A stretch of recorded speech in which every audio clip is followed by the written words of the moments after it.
Hello there, welcome to Nutrient Nirvana. Today I'm super excited because I've got a really special guest lined up for you today. Today's guest is an ancient code breaker, an author of 7 books on ancient code breaking, a spiritual life coach, and an international conference speaker. A very, very interesting guy with lots of information, particularly on ancient history. So, without further ado, I will bring him on. Mr. Michael Feeley, welcome to the show. Thank you very much, Paul. Good to be here. Thank you. I'm really grateful for you to, sparing the time to come on with me today. Really appreciate it. So perhaps before we get started, you could give my viewers a brief bio on yourself and how you got started on this journey. Yeah, of course. As a youngster, 6 and 7 and 8, used to have lots and lots of adult conversations with myself about the world and its insane place. Even so, I was always open-minded. Always felt different. Always felt that I didn't belong here. That I'd been dropped off at the wrong place, and very isolated, very reclusive. My school reports indicated someone who's very, very substandard, and that kind of lived with me for a little while. And I always wanted to join the police force when you get to school and the careers advisors come in and you have a chat to them. And that's the only thing I ever really wanted to do. And I was so determined to do that nothing was going to stop me. But it took me probably a good 7 or 8 years from the application age to get in. And then when I did 17 years of a 30-year career. It taught me the art of investigation, how to follow evidence, how to present evidence in a court scenario, who are basically purely just interested in fact. And that really forged my speaking and my writing style. And in 2009, which was year 17 of a 30-year career, a number of strange things began to happen to me. And if you imagine that every day or every night something was happening in which I'd be seeing some kind of event or experiencing some kind of event. And as a result of that, it literally just flipped my head, flipped my life on its head. And I could never go back to being who I was. And I just had to leave. And I walked out of a secure career at a time that the world was going into a deep recession. And obviously there's a lot of people that thought I was a little bit doolally for doing that. But nevertheless, it was a determined decision. I had nothing to go to. I just left. And from that point on, really, lots of other strange things began to happen to me with, should we say, quantum equations in my head, seeing further things, getting lots and lots of downloads about the ancient world, receiving visitations from ancient places. And there's all of these kind of continuous strange things that was now part of my life. And that really is how, in a very succinct nutshell, is how I went from law enforcement for a 30-year career with that was going to be the rest of my working life. I was going to retire at year 30, and that was going to be it. Sometimes the greater journey has a greater say than you would expect. Okay, that's very interesting. I think we've got a few things in common there. When I was a little kid, my regular viewers will know this because I've told this story before. I'll keep it brief, but basically I used to see little people, fairy folk, if you like, in my bedroom in the upstairs of my old house. That went on up until about the age of 7 years old. And like you, I would describe myself, I wasn't particularly a loner, but I grew up with a sense of thinking that the world was a very, very strange place and didn't make any sense whatsoever. I left school, became an estate agent for many years through my 20s. And then, like you, something happened to me, not quite on the scale that you experienced, but I had a sea change in my mind and decided that I wanted to do something that was more meaningful, if you like. So I became a nurse for quite a few years, and I've taught music. I woke up about 15 years ago and was initially very angry, like a lot of people are when they wake up. And I wanted to tell everyone that I knew and I cared about that the world was run by a hidden hand, and we were all in a lot of trouble if we didn't wake up. And that went down extremely well. Not, you know, the trouble is, I learned very early on, if you're angry, people become defensive straight away. So it's been a learning experience the last 15 years. And particularly the last 2 years as well, with the pandemic and people waking up in their droves, being red pilled by the government. Um, it's been eye opening. I never thought we'd see the day where so many people are coming to this knowledge now, are fully awake and wanting to learn. So it's an amazing time to be alive, isn't it? It is, and I can appreciate everything you say about, when you first wake up, you want to put on the suit of armour, get a nice white stallion, and go and put the world to Yeah. rights. But you learn the hard way that that's not necessarily going to happen.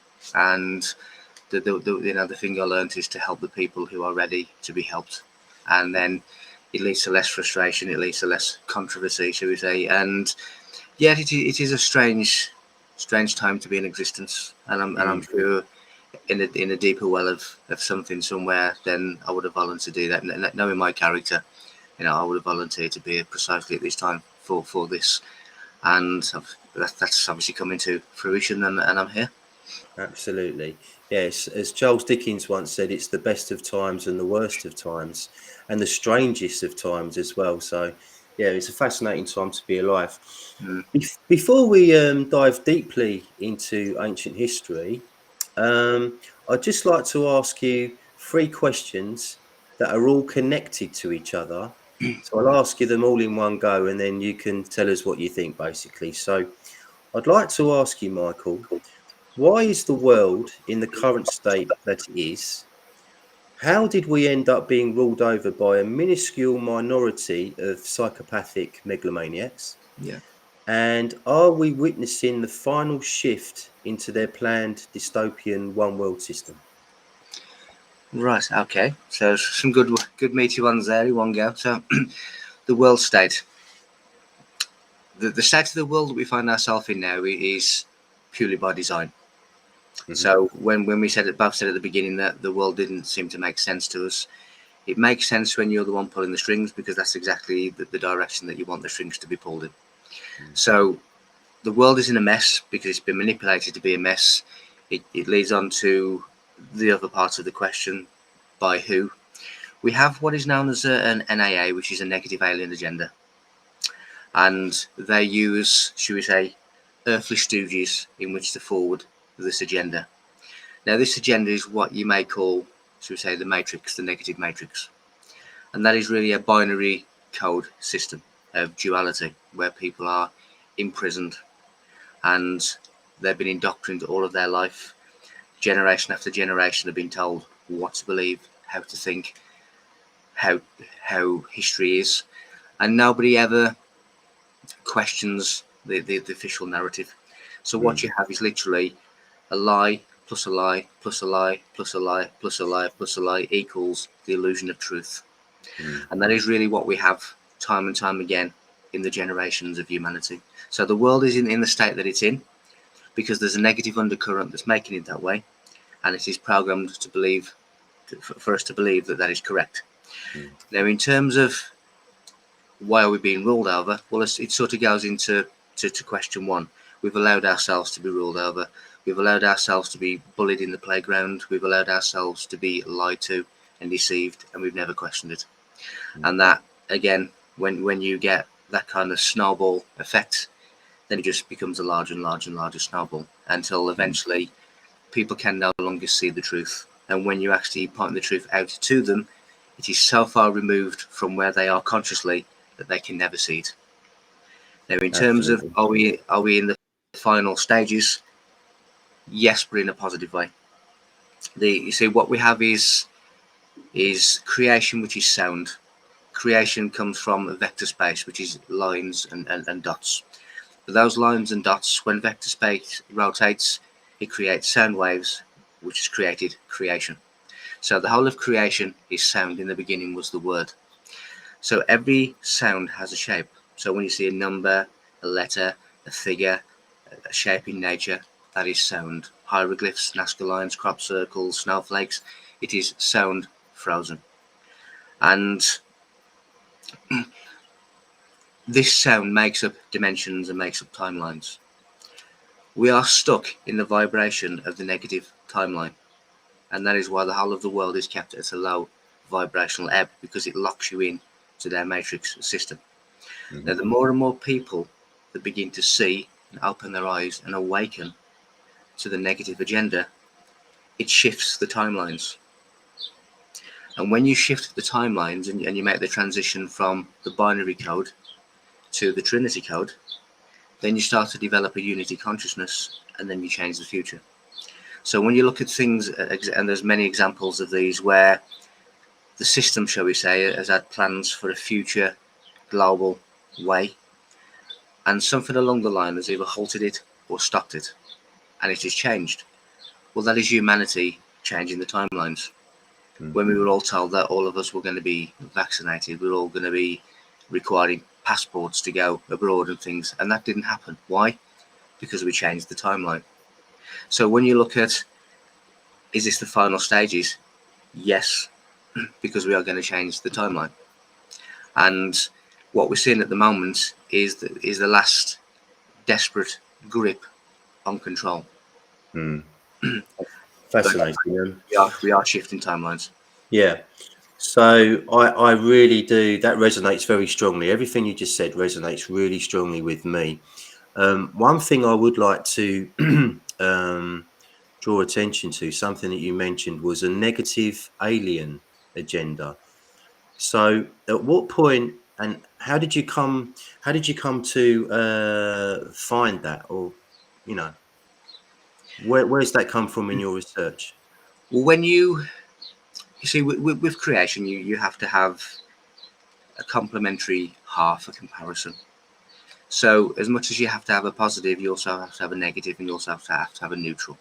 Mm-hmm. Now, when you look at the whole of the ancient writings, whether that's monuments, monoliths, whether that's religious scripture, they all, under different names, under different terminology, under different descriptions, speak about a negative undercurrent that has always been alongside humanity for since records began. Now, if you speak to Islamic people, they say that's the jinn. If you talk to Christians, they'll say that's the devil, and so on and so on. But what we have is we have a ruling, should we say, energy of off-planet beings, and they have controlled this planet for a long, long time, and they have taken or been given these different names, but in effect, it's the same thing. Mm-hmm. What they do is they put the likes of holographic insertions into energy fields to limit you. They use your energy to fuel that. They keep you boxed into an illusionary belief system or an inhumane system of rule. Now, when we look at the way the world is today, for one, it is full of belief systems, which is mind control, and for two, it is full of inhumanity. And that is at the hands of the likes of governments and business leaders and all the people who are running a planet for profit. You know, they are killing a planet just so they can earn 5 billion more this year than they did last year. And when you look at, and people have said this, you know, well, does it make sense that the people who live on this planet are the ones destroying it? No, but it makes sense when you realise that the people who are destroying it are not living on this planet; they're off planet. And in that way, it doesn't make too much difference to them what happens to it. So you can see it in the whole of the ancient writings about this negative influence, and that has taken many different names. And of course, with my own personal interactions, I do personally know through experience that there are both sides of the coin. There are those who you would class as the positive side, who are trying to remove those holographic insertions, and they're trying to shift humanity to a different timeline in space and time. And of course, on the opposite side of the coin, then you have the ones who are trying to forward the agenda that we're seeing, what we're experiencing now. Wow. Okay. Is any of that connected to Watiko in any way? The mind virus? Well, you see, there's many different ways in which to, should we say, imprison people in one place, and there's not just one way in which they do it. If you imagine that as a body, there's certain requirements for physical existence, which is oxygen, which is food, which is water, and they attack us by those three means. But it doesn't mean to say that when we have a virus introduced into the world, that it hasn't come from a place. My view of many of the viruses that we see in the world today, they are manufactured viruses. Mm-hmm. When you look at cancer, for argument's sake, everything has a desire to live, no matter what it is, no matter if it's the smallest of fragments of particles or it's the largest of nebulas. Everything has the desire to live and to advance and to succeed. Mm. So it makes no sense for me for this intelligent virus, this intelligent disease that we're told, to want to destroy its host, because in doing so, it destroys itself. Mm. So for me, the likes of cancer and these things are purely manufactured and released on us. Mm. And you will see that in 20, 30, 40 years' time, when it becomes public record, COVID is such an example.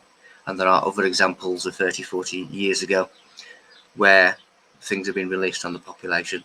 Now, when someone turns around and says, do you really believe, you tin-wearing hat person, that your government would do this to you? Well, let's just give you an example. At the time of the Manhattan Project, when the Americans were developing the atom bomb, they were injecting people with plutonium against their will, against their knowledge, to see how they would react. Now, this is your government injecting you with poisons to see how you would react. Now, it's not too far a shift to think, well, if they did it then, maybe they could do it now. I think I'm right in saying that the American government, didn't they inject black people with syphilis at some point in the 20th century? That was another experiment played on people. You did when you go back to American history, American Indians and the cavalry and the government then, they used to give the Indian tribes people blankets to keep them warm, but they're taking them from cholera hospitals. They used to give them sugar, but they'd ground glass inside the sugar. This is the kind of inhumane idiots that you are dealing with. Yeah. So, you know, Mm. forgive the crackpots for saying that your government really don't have your best interest. Definitely. I was contacted by somebody a little while ago on Facebook, and they'd been through my page and seen all the memes and the anti-government stuff that I do regularly on there. And they said, "Look, we're approaching Kali Yuga. I think it was Kali Yuga.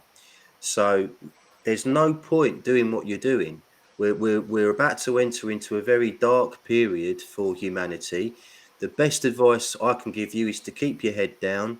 Don't say anything, and just mind your business, and everything will be okay." And I completely ignored that advice. But what do you know of the Kali Yuga? Are we about to enter into this dark age, or? We are. You see, what we're doing at this moment in time is we are acting out a script that has already been written and concluded. And when you do happen to look on different timelines, looking back at this one, you realise that this has already been concluded. So, in effect, whatever we do, there's a conclusion that has already been written by divine forces. But what we're doing at the moment, we are acting the scenes, we are acting the movie to get to the conclusion where the end credits will rise. Hmm. The important thing is to not be dragged into any extreme polarity. And what I mean by that is there's lots of bad things seemingly happening in the world. There's lots of emotion being stirred up by what is happening, and quite rightly. However, you owe it to yourself, to your own vessel, to observe what is going on, to learn what is going on, to teach people when they're ready to know what's going on, but not to dwell in the quicksand and get stuck in the extreme polarity. In other words, you need to come out and operate from a neutral plane, because the neutral plane is the equilibrium that the universe is forever striving for, and that includes us.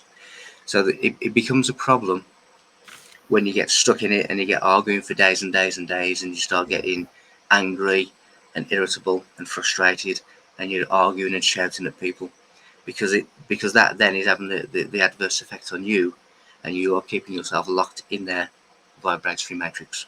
Absolutely. So in relation to a dark period, well, this could be described as a dark period. The world is in absolute chaos.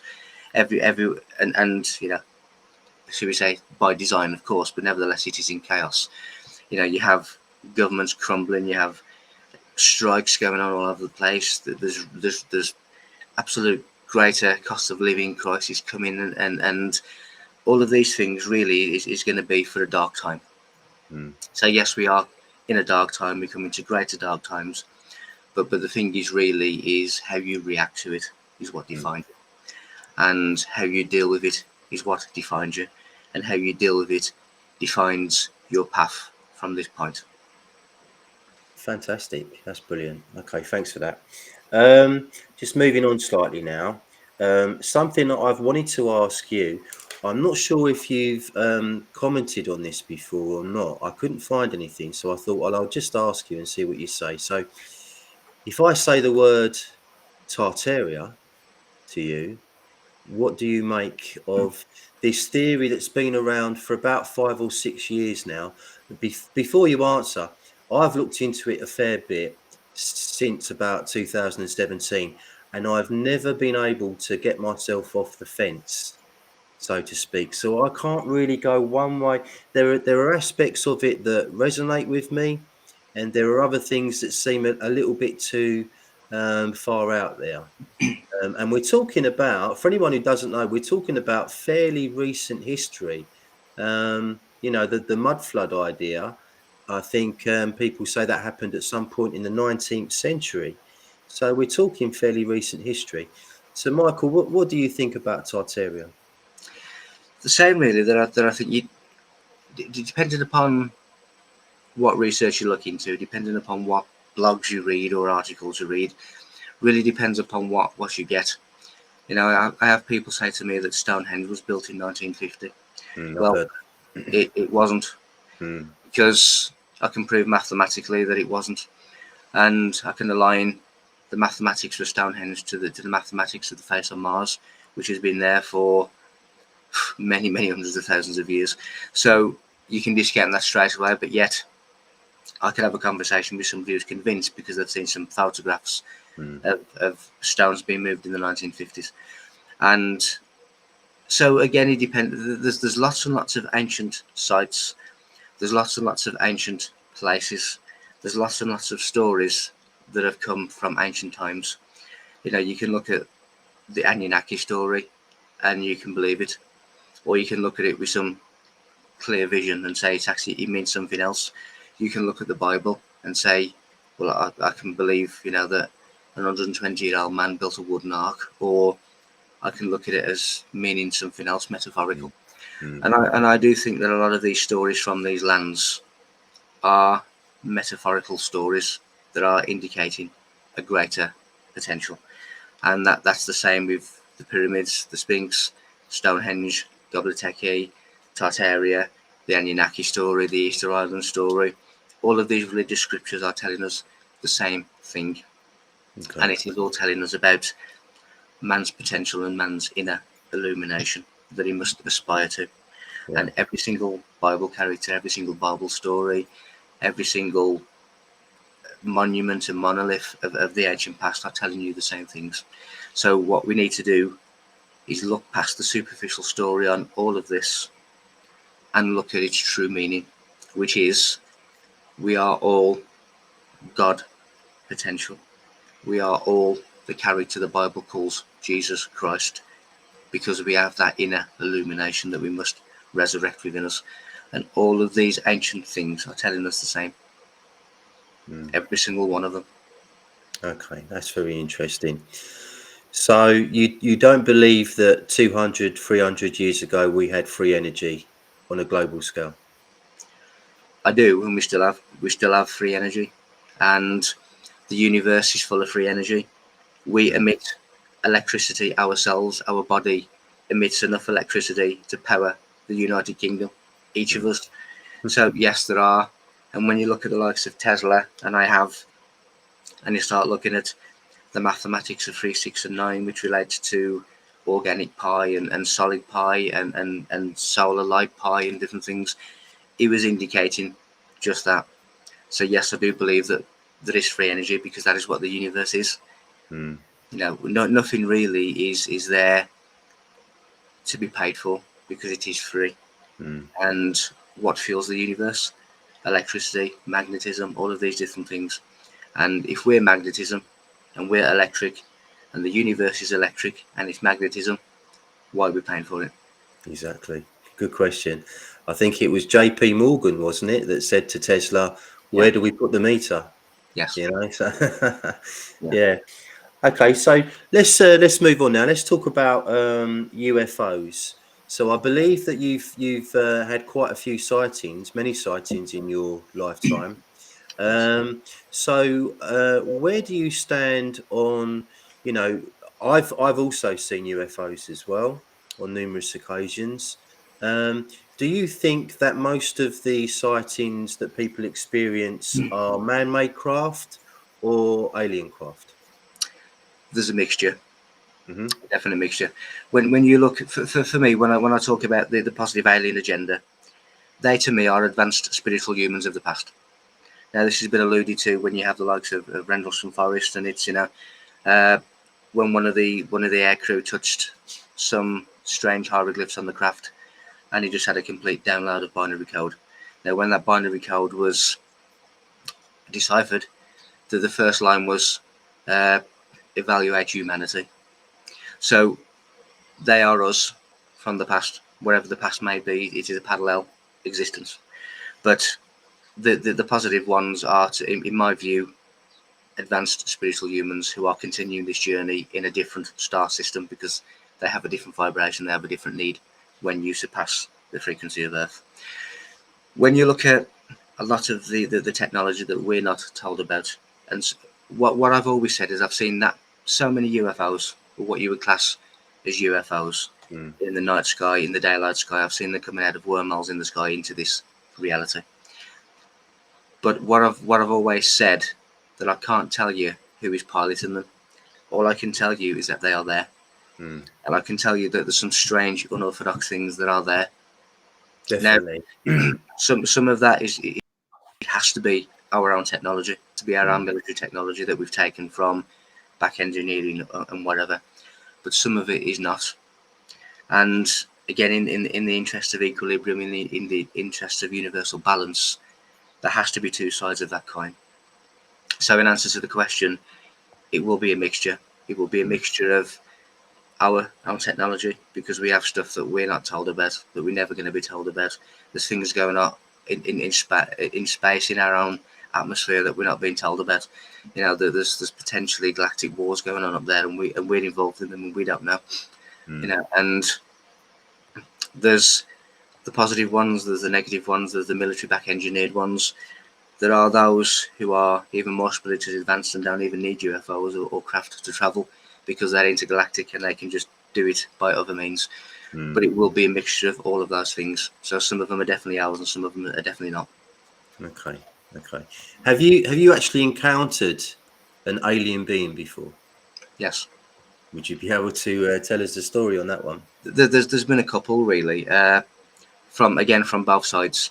So one of them, the negative side was, I was at an event on a Saturday afternoon, and if I can just describe the building, you had the main road, public area, and there's like a little concourse, and then there was a door that led into a cafe, and then that cafe was very small, but then it led through another door into an event arena, and there was an event going on in the arena, and there was hundreds of people sitting in the seats in rows, and all around the seating area there were store holders.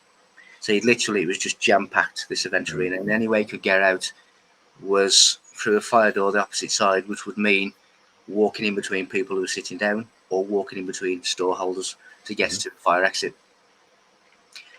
I was in the cafe with my wife and a friend, and my wife had got her back to the door. It's one of these like cafe doors with the rings when it opens, so staff know there's someone coming. Mhm. And the door rang, and my friend didn't even look, just looked up and said, "What's just walked in?" Literally. And as we looked up, describe about 6'3", grey sort of fragile air to his shoulders, The skin on his face looked as if it was a mask that had been pulled so tight that you could see all the contours of all the bones of the face. His eyes were completely black, both eyes. And as he walked into the small cafe area, his energy was so bad. My stomach was like a washing machine, and it was really really bad. And as he walked in, he was going as if scanning the area. Now, there's other people in the cafe. It wasn't particularly busy, but there's other people who looked at him and didn't see anything. And he did that for a few minutes, and then walked through the cafe, and then he walked through another door which separated the cafe to the event arena. Now this door was half wood at the bottom and half glass at the top. So when he walked through that door and stood in the event arena, the other side of the door, I was able to go and stand and look through the door at him at this, and he was doing the same thing in the event arena. Now there's hundreds of people in this arena, and he just there. Now I came back to my seat and got my wife and my friend, and we went into the event arena, and he'd gone. He was not there. Now, as I say, the only way he could have got out was through the seats or through the stores, or he'd have had to come the way he came, through the cafe and back out onto the main arena, which he didn't. Now, we asked and said, have you seen anything? No one saw anything. He just disappeared. That, to me, was the closest thing I've ever seen to what you would deem as Men in Black. And it was not nice, to look at something with complete black eyes and different things. Sure. Now, on the lighter side of things, I've had, should we say, dream visitations that are not dreams, where really nice, peaceful, beautiful looking beings have come out of the mirror into my reality, and we've had conversations with them. I've had instances where myself and 3 other people have had independent telepathic invites to go to a certain place, which is really very, very, well, it's the exact script of Close Encounters of the Third Kind. And that happened to us, and we went to a set of 4 monoliths, and there was 4 of us, 4 monoliths. We all had the inkling that we needed to go there. When we got there, we all had the inkling that we needed to stand at 1 monolith each, and then walk around to the next, and then the next, and there, until we got back to where we'd started. And there was orbs coming from all over the landscape, going up into a craft in the middle of the monoliths. And there's been, as I said, there's been a few things with telepathic messages and say telepathic invites and face-to-face meetings with both good ones and bad ones. So quite a lot, but there's multiple things going on. Yeah, that sounds fascinating. The first story you said about the guy that walked into the cafe and was scanning like that, I've actually seen a couple. That reminded me, I've seen a couple of videos on YouTube years and years ago of I think it was some sort of US governmental or UN conference, and there's a guy at the front of the stage who doesn't look real at all, doesn't look human, and he was doing exactly that. I think he was dressed up as like security, but he was literally scanning everywhere, and just the way he moved was not human at all. So yeah, that did resonate, that one, definitely. That's exactly what he did, but his mouth was open. Yeah. But no, it was just strange looking thing. Yeah. I'll just, because it's connected to Avery, I'll just tell you my close encounter, probably the best experience I've ever had, although it was pretty frightening at the time. I was driving back from Avery to Marlborough, where I was staying in a hotel one night, driving down this country road with my wife, and all of a sudden the car starts to shake quite violently. That's not good, trying to grip onto the wheel. And then it became apparent that there was an Apache helicopter, probably no more than about 100 foot above my car, which was a Mini Cooper. So we were shaking about. And then I saw it as it flew off to the right, and there was like a golden orb about half the size of the helicopter, and it appeared to be trying to attach itself to the helicopter or attack it or something like that. The helicopter was trying to shake it off. We're like, oh my God, what are we watching? This is incredible. Then it flew off some more. So I parked my car up and jumped over a fence into this field to see what was going on. As I did that, this golden orb shot down to the ground quite dramatically, and that was the end of that. So that was, I think that was the first time I ever visited Avery as well. So I've been back about 1 million times since. And it's not uncommon for me to see something when I'm in Avery. I've sat by Silbury Hill and seen little blue orbs moving about around the hill. I've seen military aircraft fly above my car, and above the military aircraft, there's been UFOs, something that I didn't recognise, flying in the same flight pattern as the military aircraft. Yeah. Somebody that's been on this channel, Maria Wheatley, describes the Salisbury Plain as Area 51 of the UK, which I mean, It, they're all over that area, aren't they? it is because again, it's connected to Saturn, which is really the origin of many crop circles. It is it's connected to the planet Mars as well, which then connects you to Cydonia. When you look at a map of Cydonia city on Mars and you put it over Avery, it's an exact match. There's so much going on there, but in terms, I had a similar incident really in relation to helicopters and things. I was on night duty once, and there was myself, another police officer, and two paramedics who were just leaving a private address, and we were probably only about 4 mile away from an international airport, so it's close. But we looked up, and there was this ball of fire in the sky. Now, my original thoughts were it was an aeroplane in distress, because, as I say, we were 4 mile away from probably less from it.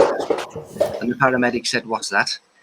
Well, it came over, witnessed by the four of us, took a very, very silent approach over us, and went into the distance. Just a ball of fire. That's all it looked like. The photograph looks completely different to that, but to the naked eye, it was a ball of fire. So I got on the radio to my wife and said, "I doubt you very much you'll see this now, but if you want to make this area, you might see it." So she made her way over, probably about 5 minutes away. And when she got here, as soon as she hit the area, it came back. Literally came back for the second transit around. Now, I always eliminate everything. It's not Chinese lanterns. It's not. It's not. It was a massive ball of fire, and it did two trajectories. Now, in the same area, a couple of weeks later, my police force helicopter was just leaving an incident in the same area.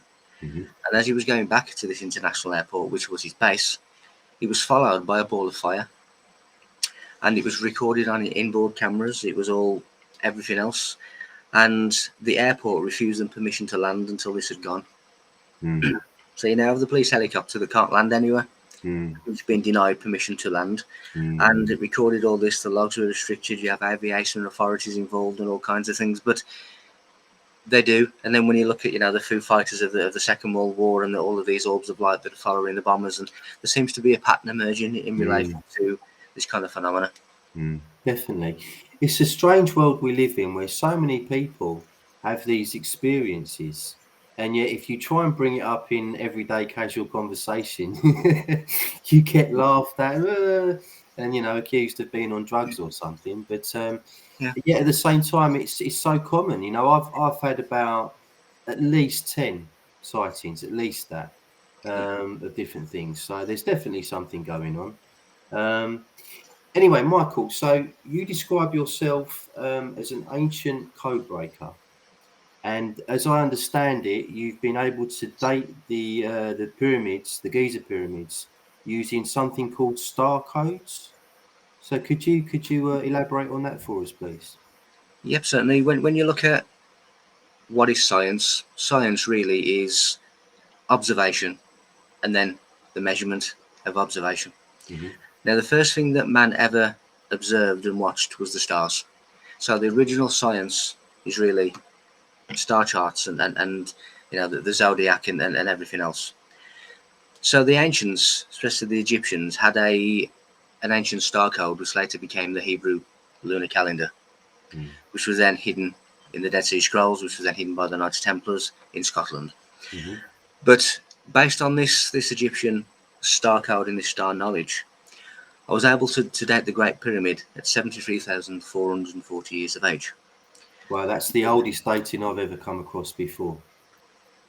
and that's based on their star system, their star codes. Because what you do is you look at the Egyptian star code is basically a 360-year cycle, and their ancient knowledge was timed to come back into the world on the 17th 360-year cycle.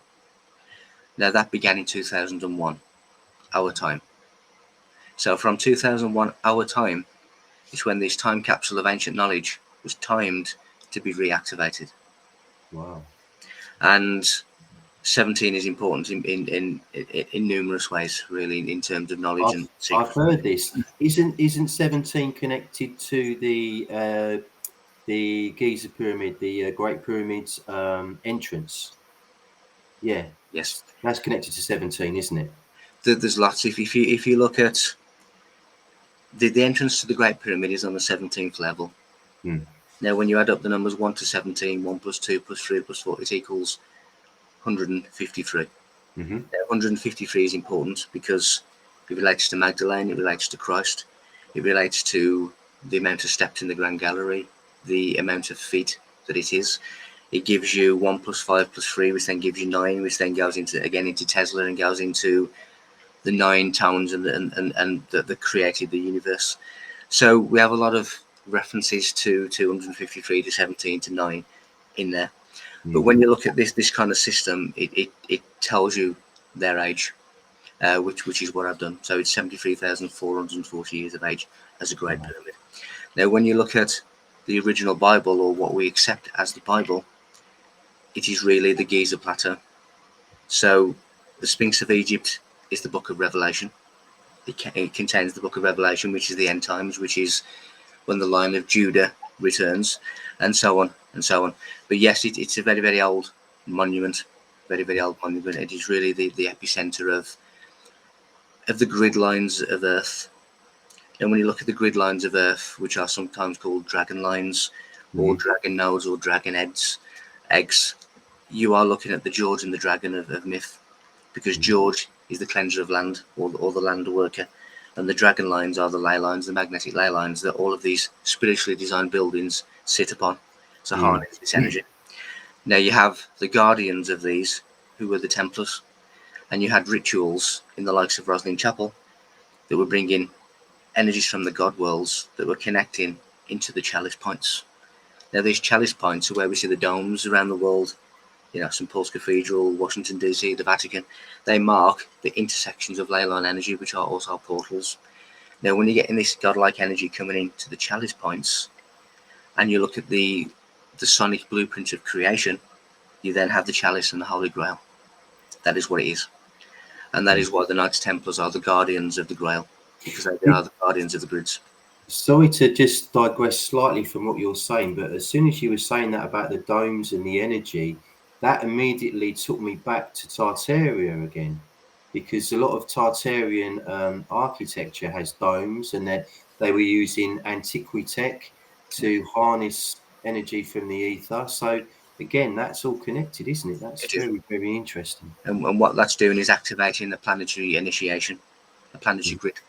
So all of these places, if you imagine that these arterial routes, ley line routes, are like the veins and the arteries of the body.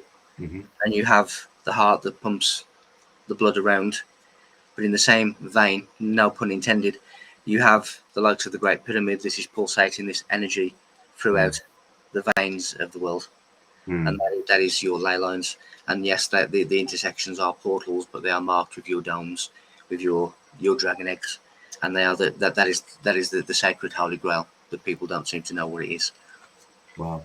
So they were, in actual fact, they were energy devices. Yes. Yeah.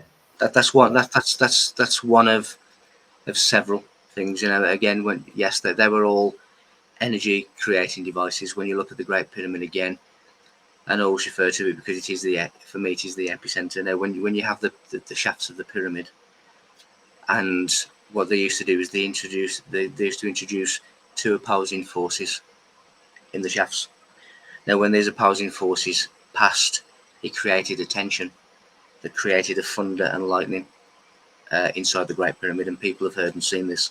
It was also a weather control as well. So they were doing that inside the likes of the Great Pyramid and controlling Earth's resonance frequency, which was the weather. So they were harnessing liquid light from the volcanic undercurrents.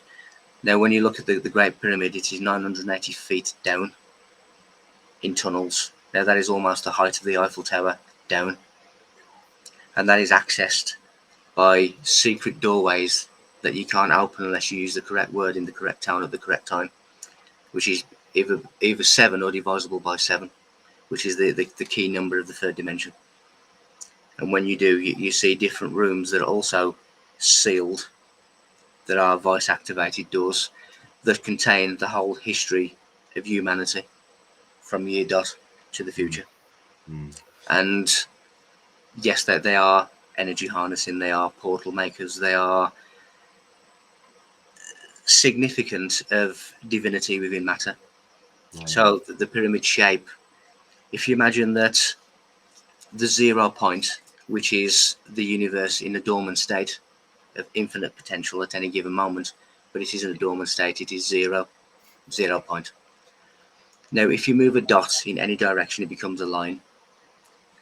Now, a line is potentially infinite, but in a world that has a beginning and an end, then you have to confine that line to being infinite or finite, shall I say. So you do that with a triangle. So the triangle is divinity manifest. Now, a three-dimensional triangle is a pyramid. Now, the building blocks of matter, which is the resistance of spirit, which is Satan and God, the building blocks of matter is a cube. Now, when you take the top 4 corners off a cube, you get the pyramid. So what the pyramid symbolizes, it symbolizes he or she who has found God within, the divinity within their body, within their matter. And they are represented by the pyramid because they have found divinity, they've found their God within them. Again, that really resonates very strongly. How does structures like Silbury Hill and the Glastonbury Tor, do they operate, or did they operate in a similar fashion, or Yeah, because they're not pyramidal in shape, are they? So no, they're not. But there's different shapes in the same way as there are different instruments of an orchestra. And if you imagine that all of these different ancient monuments and monuments are different sections of an orchestra of sound. sure. So they do require different shapes. You know, your brass section is different to your wind section, to your percussion, and so on and so on. So even though they are different shapes, they are purposely put as a spiritually designed building on top of these dragon lines.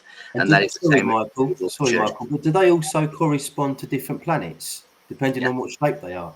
This is exactly, sorry, but this is exactly what I've been reading about in this book by John Michel. Have you read it at all?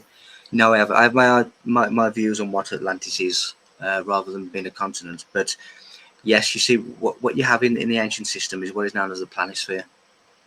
And each of the monuments will represent a different planet. Yeah. So when I said earlier about the majority of crop circles, which is frozen sound, are around Avery, are around Stonehenge, because it is the rings of Saturn that is transmitting sound that is creating the shape in the harvest.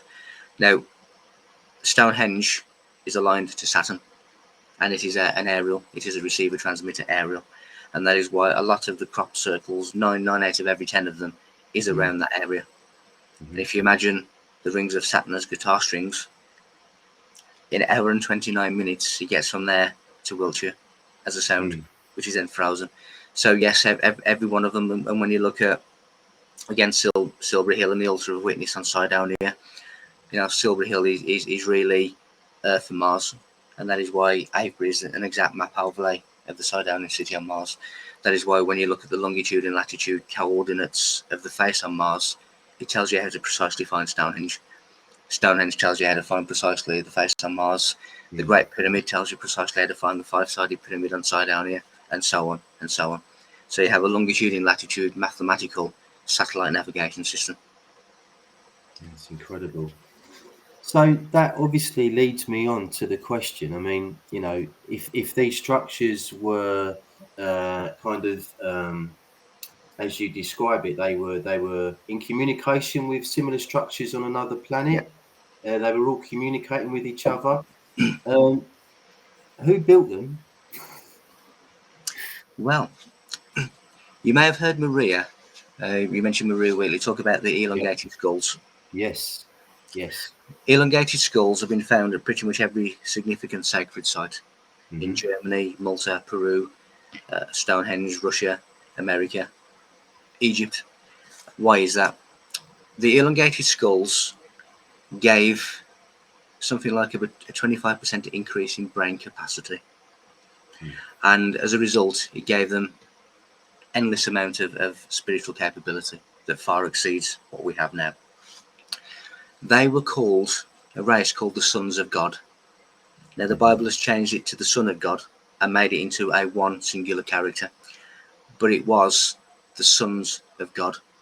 Now they were operating on the seventh sphere of consciousness, which is the God state. So in effect, they were walking gods on earth. Hmm. They didn't use Hebrew slaves, they used sound. They used the forces of nature to construct these monuments and monoliths to insulate and contain their advanced knowledge. Also, as a legacy and a silent witness to the advanced knowledge that once reigned on the earth, that is coming back. Mm. And that's coming back from 2001, the 17th 360-year cycle. Mm. So they built these things with sound levitation, sound laser beams. They were able to dematerialize. So when you look at the beautiful buildings in the rock, like at Petra, and how did they build that? Because they marked out the dimensions and dematerialized everything else. So instantly you had these beautiful rock carvings Mm. because they understood how to use the forces of nature for their own benefit because they were in the God state. Now every rock on the Great Pyramid they have signed. You can see their inscriptions on every single rock on the Great Pyramid, which tells you the astronomical law, mathematical law, natural law, the history of the builders, how they built it. When you look at the word stone, it then becomes very biblical because the word stone means father and son. Now, when you analyze the word son, you get bena, which means to build, but you also get sound, sonic, and resonance. So they are telling you they were built by sound, which Mm. is universal creation. There are 9 pyramids because there are 9 tones of creation. It's always been my favourite theory, and as I understand it, it only really kind of surfaced that idea in the sort of 1960s, and then started to gain in popularity. But there's the story of Coral Castle, of course. I'm sure you've come across Coral Castle. Two boys witnessing the designer with two rods um, and moving stones with these two things in his hand. Yeah. Um, so that certainly would make sense. So why were they built? Why were they built? And what were they trying to communicate? What were they trying to communicate with future generations by building these structures? What they're trying to communicate for the future was the advanced knowledge of the past. And they did it in such a way that it would remain generation after generation, millennium after millennium, because it is a legacy and a silent witness to that knowledge. Now, inside of that, you literally have the whole of universal law and knowledge written in stone. Mm. And when you understand that, then it gives you that massive leap for mankind, really. And we need to get back to, because science and the likes of science is leading us astray. When you look at physics, the basis of modern day physics is largely based on Einstein's E equals mc squared, Mm-hmm. but he wasn't telling you the truth. So all of these equations and this physics and this scientific world that we now live upon is false. Mm. And when you start to realize that, and when you start to realize that he was only giving you part equation for mass, he wasn't giving you the complete formula. When you did get the complete formula, it gives you a complete different reading, a completely different, should we say, mathematical formula of physics, which is not what Einstein gave you. Mm. So they were telling us They were telling us the advanced knowledge of the past and how we can recreate that in the future. They were also insulating their own advanced technology because they realised that their own power was dissipating to what they called the sons of men. Now, the sons of men are the ones that took advanced knowledge for their own, should we say, benefit, for their own greed, for their own advance. And now, when you do that, when you are an initiate and you fall further than those who have never been an initiate. That is the fall. So when people say, well, how do all of these Illuminati people and everything hold on to this sacred knowledge? Is because they were once the initiates who held that sacred knowledge. But what they've done is they degraded that to the black arts, to the black magic. And that is the system of rule that we now still have, which is a system of black magic. Now, the one thing that in their belief system that you must do in terms of making black magic work is you must tell people what you are doing. Yeah. And that's exactly what they do. So that's it's basically the whole system. So when you look at the likes of the big stones that block the shafts, like the Queen's Chamber shaft, what is that?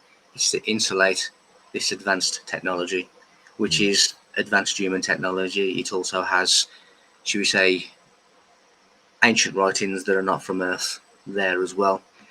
And there's all of these different catalogues of humanity inside these different rooms. And all of this is to be revealed, but it had to be insulated until it was ready. Absolutely fascinating. I've got to ask you, I've heard you tell this story before, your encounter with an Egyptian pharaoh. Can you tell that story? Because I love it. It's brilliant. Yeah, absolutely. What happened is in 2010, my wife and I said, where do you want to go on holiday this year? And we both had this real strong feeling we wanted to go to Egypt. But we also felt different to on previous years because it felt like, yes, it was a holiday, but that was just a means to get us there. And there was something, there was a need, we needed to go there. So we booked our trips before we went. The first one was in the first couple of days, which was a 4 a.m. internal flight to Cairo, which was not good. And so on and so on. We spent time in the desert with the Bedouin tribe and so on. 10 days before we went, I had this strange email from a Scottish psychic medium who I didn't know. And she said that she had a message from her spiritual council. And you're thinking, okay, now this is trying to get interesting. And he went along the lines of, regarding your trip to Egypt, you will help discover many ancient secrets that will be added to your toolbox. It belongs to the past, the present, and the future, which is all one. It's all together, and you must understand it, accept it, and then teach it. And she said you must get to the closest side, to the right-hand side of the Sphinx as you possibly can. So we get there, we get to Cairo. For anyone who's been to Cairo, it's bedlam, absolute bedlam. It's bumper to bumper. There's horses running between the gaps and chickens. It's ridiculous. But then you look up and look at two, Nelson Mandela House, Rodney Trotter flats, and in between them you see the familiar shape of the pyramid. And that was my first, in this incarnation at least, my first experience of the pyramid. So we go there, we get shepherded up this very narrow upward corridor outdoors, and you are just going to go where the crowd goes. You have no choice. You're going. But when you eventually reach the top of this, you look to your right and there's the Sphinx of Egypt, the symbol of the sons of God, the lion, people of the cat, the lion people. And just as we got there, absolutely crowded, but two people moved out the way, just giving us enough gap for the two of us to get to the closest to the right-hand side of the Sphinx as we possibly could. So based on that, based on the email, based on this conversation, I'm expecting something to happen. And on the face of it, it didn't. I went inside the Great Pyramid, went inside the Cairo Museum, this, that, and the other. Nothing seemingly happened at that point. 7 years later, and I mentioned that 7 years later is pinnacle because 7, talking about all the mathematics of the Great Pyramid, is either 7 or divisible by 7. Excuse me. 7 years later, in 2017, I'd had scattered beetles manifesting out of the wall in my house. On this particular evening, I think it might have been about 3:34 in the evening on a beautiful sunshine day, and I was just walking through a normal street, and all of a sudden I heard a kind of sound, a whoosh kind of sound, and at that point it felt as if I was in some kind of sphere, but it was see-through, and all the buildings were the same, the streets were still the same, where I was still the same, but they felt like I was encased in something. And I looked to my left, and as I looked to my left, there was literally an Egyptian pharaoh in full serpent headdress, just walking alongside me, not looking at me, looking straight ahead, just walking pace for pace with me. Now, at the exact same time as I could see him from my left, I could also look through his eyes, and I could also look at him approaching me head on in the same instant. So it was a multi-dimensional vision and visitation. Nice. And this probably went on for about 40, 50 seconds. Nothing said, nothing at all, and then he just disappeared. And I was like, I'm back here again. You know, I'm back here. And really, looking at these kind of things, it is known as a spiritual concentration. And part of ancient Egyptian initiations was where a candidate would have to observe an object, for argument's sake, a tree, and they would just have to concentrate and focus and concentrate on this object and nothing else. And then at some point, they became the object that they were staring at. And that has also happened to me as well. And that is called a spiritual concentration. So this in 2017 was a visitation from seemingly the past. But when you understand the past, and especially when this psychic medium had just said that the past, the present, and the future all belongs in one place, you realise that that they're simply stepping out of one event into another one, into another time event. And again, I've had instances where I've been looking at the spirits of historical figures who've been staring back at me. Now, to him, I must have been a ghost, and to me, he was the ghost. He must have been, because he was alive in the 1400s. You know, so there's so much to reality and time and parallels, and that we really have not got a clue. You know, we see things. I have gone back as a remote viewer 159 years into Victorian England. Now, the event was still going on. Yeah. In my time, I'd gone back in time, but when I reached there, it was still happening. Yeah. So that really brings into question, is there a past, is there a future, or is everything just now? Yeah. That was an unsolved crime, wasn't it, that you solved, I think, if you remember rightly, hearing you talk about that before? That's correct. Yeah. Amazing. Okay. There's probably loads more questions I can ask you, but we're well over the hour now. So can you tell us all about these? You've got some books that are specifically written for children that will be coming out soon. So can you tell us about that, please? Yeah, of course. The idea behind that really was to give children an alternative view than what they're given. Because as we all know, we all tell that Columbus found the Americas. We all tell that Neil Armstrong was the first on the moon, and yet there's Egyptian obelisks on the moon. When you go to Roswell, which was built before Columbus ever sailed, it tells you that they was in the Americas first, and so on and so on. So what I wanted to do was bring some balance for the minds of children to have some true history. So what I did is I took what I learned about the ancient world, and I've scaled it down to the mind of a child. So the story really is about this young child who is very much alone in his bedroom, which is referring to me, in all honesty. But here's a knock on the door, and he opens the door, and there's this book on the doorstep, but there's no one there. And he thinks, well, it's a bit strange, but I'll take the book. He takes it upstairs and puts it on his shelf in the bedroom. But every now and again, he has the urge to take this book off the shelf, and he'll just flip through the pages. And whichever page he lands on is automatically then transferred through a purple timeline. Wow. And it goes to different parts of history. That reminds me a little bit of Mr. Ben. Do you remember Mr. Ben, the kids program? It's a little bit, and that was my favourite program. So I'll be reading this book, and I'll probably really enjoy it as well. But he goes through this time tunnel, so to speak. Yeah. And there's like different locations in history that he goes to. Atlantis that we mentioned. He goes to Egypt. He goes to meet King Arthur and Merlin, and he's met by a guardian, and he's allowed to do things that children like to do. You know, when he goes to Atlantis, he rides on dolphins and goes underground castles and different things. When he goes to Egypt, he goes inside the pyramids and speaks to pharaohs. When he goes to Stonehenge, he speaks to druids and different things. But there comes a point in the meeting where the guardian says, "Okay, now I need to tell you something, and I need you to take this back to your time with you."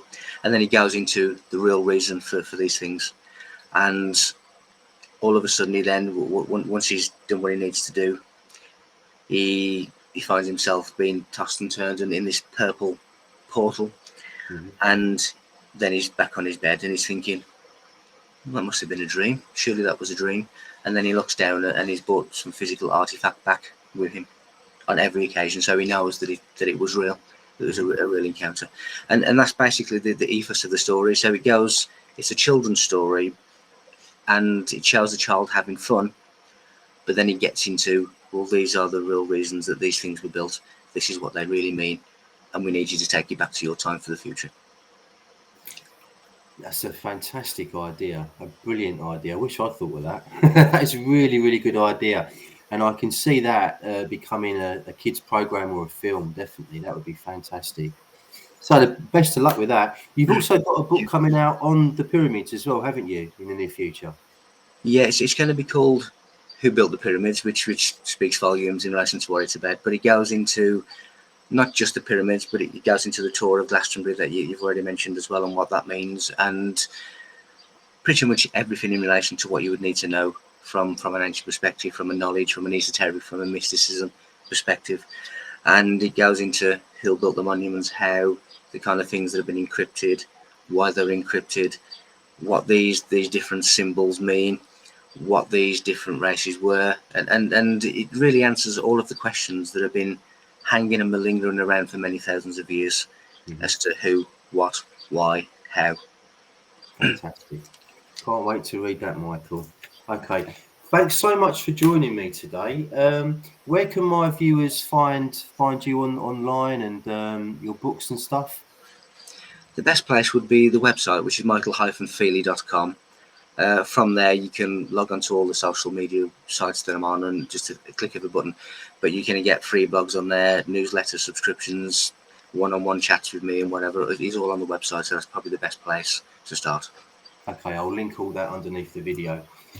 Thank you so much for joining me today, Michael. As I say, I've still got quite a few questions to ask you. We didn't really get onto the Glastonbury tour, and that's something that really fascinates me. The tunnels underneath Glastonbury as well. There's definitely lots to be uncovered with that. So I'd love to have you on again. Thanks so much for joining me. Please like, share, and subscribe, and we'll see you again. Cheers, Michael. Thank you. Thank you. You take care. Thank you.